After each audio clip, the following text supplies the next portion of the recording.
we have tools, we have shit off the bike, more shit off the bike, and what's left.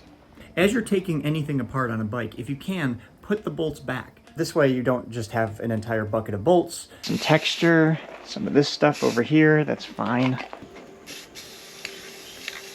All the parts have arrived, so it's time for phase 3. Beautiful new frame, powder coated.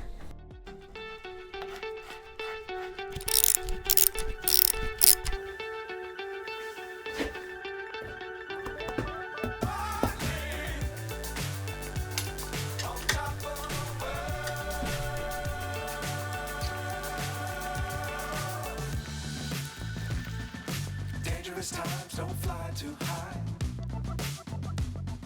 Be sure to keep the ground in sight. Fly forever if you keep it tight.